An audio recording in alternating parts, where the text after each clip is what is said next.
Assalamualaikum warahmatullahi wabarakatuh. Aizanul kiram, ashabu konatu majelis ulama Indonesia. Sanu kodemulakum nasroh al-hubaruwaki bima Madinatul Bekasi halian. Ma'akum Tiffany Hediramawati, Madinatul Bekasi fil ahbari minha.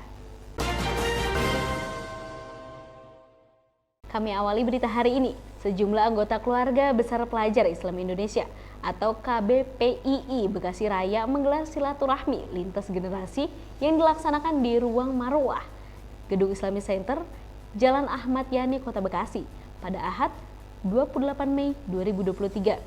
Kegiatan bertema meretas jalan untuk generasi emas ini dihadiri oleh anggota KBPII Bekasi Raya dari era 60-an sampai 2000-an.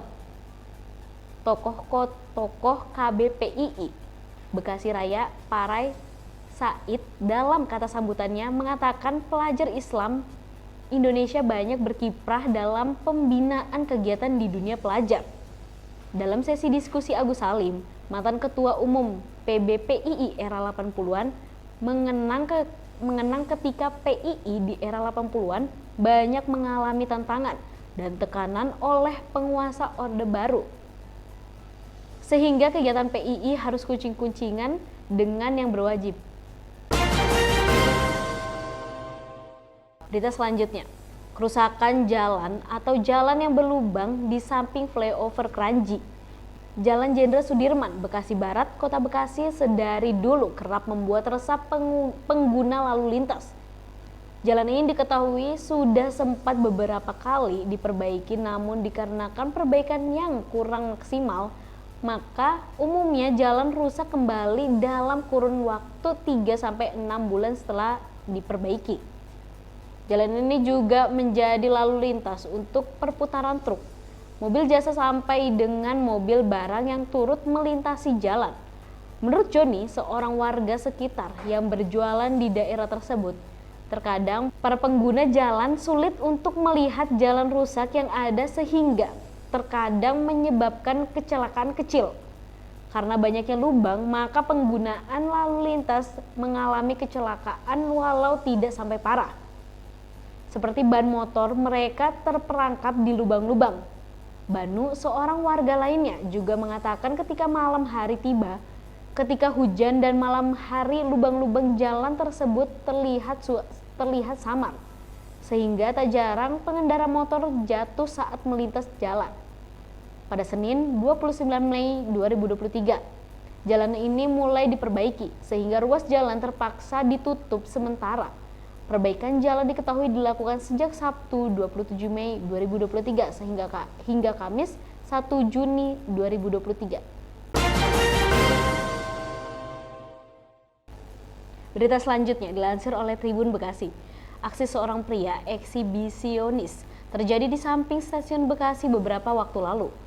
Kini viral di beberapa media sosial.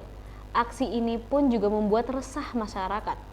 Aksi pria eksibisionis dengan memakai jaket hitam dan berada di atas motor Beat terekam kamera handphone salah satu korban yang merupakan seorang wanita yang berada di dekat stasiun Bekasi.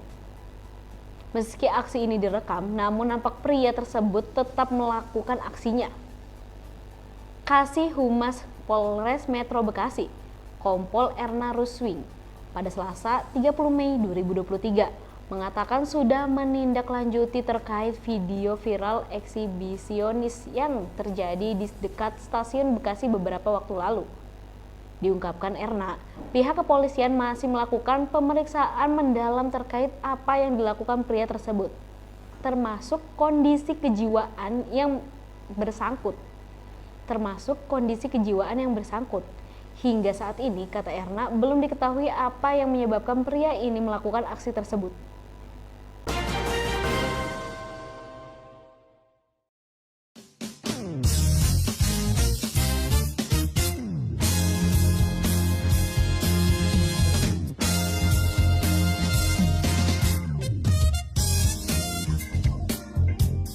Dan bagaimana Pak Ustadz kisah suka dan dukanya baginda Nabi itu saat berdakwah?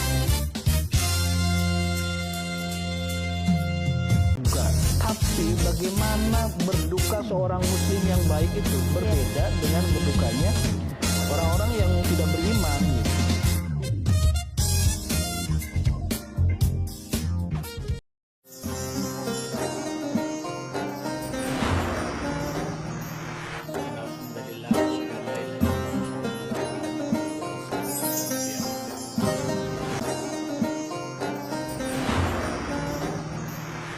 Kali ini saya akan berbagi informasi kapan tahun baru Islam bahwa 1444 Hijriah Muharram, terutama untuk mempersiapkan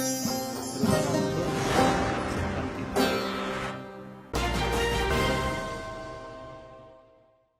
Kembali lagi bersama saya Tiffany Hedi.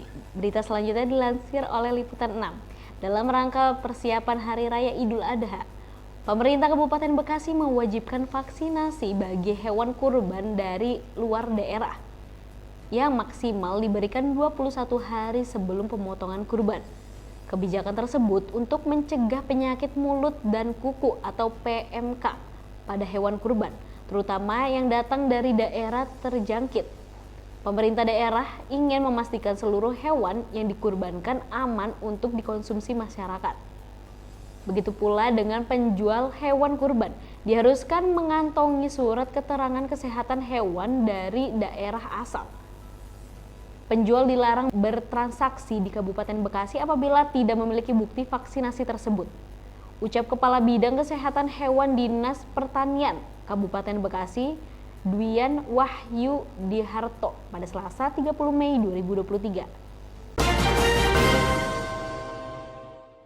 Kami akhiri berita hari ini yang dilansir oleh Radar Bekasi. Penjabat Bupati Bekasi, Dani Ramdan, menjadikan program prioritas penanganan sampah dalam periode ketiga kepemimpinannya di Kabupaten Bekasi.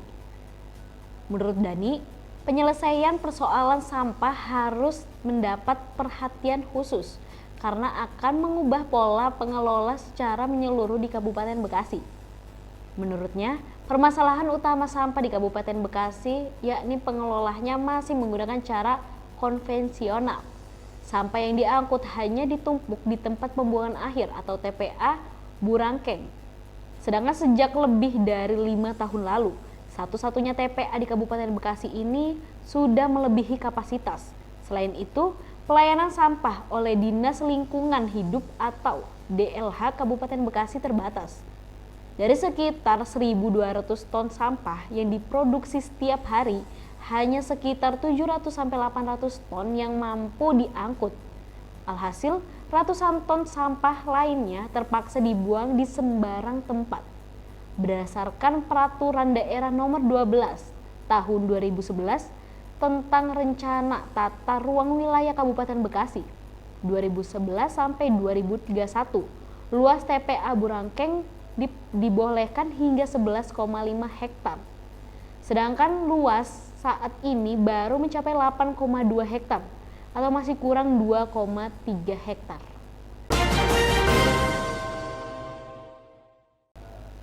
And that was the news for today. Stay tuned, Bekasi City in the News, actual and up to date. I'm Tiffany Hedi Rahmawati. See you in the next time. Wassalamualaikum warahmatullahi wabarakatuh.